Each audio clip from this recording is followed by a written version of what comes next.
నాదెండ్ల మనోహరాన్ని నేను శాసనసభ సభ్యునిగా ఎన్నికైనందున శాసనం ద్వారా నిర్మితమైన భారత రాజ్యాంగం పట్ల నిజమైన విశ్వాసం, విధేయత చూపుతానని, భారతదేశ సార్వభౌమాధికారాన్ని, సమగ్రతను కాపాడుతానని, నేను స్వీకరించబోయే కర్తవ్యాన్ని శ్రద్ధాశక్తులతో నిర్వహిస్తానని దైవ సాక్షిగా ప్రమాణం చేస్తున్నాను.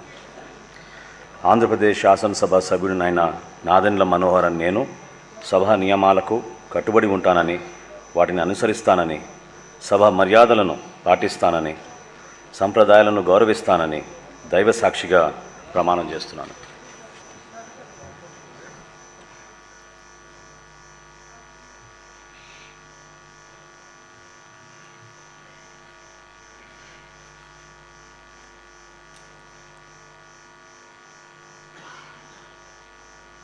శ్రీ నారాయణ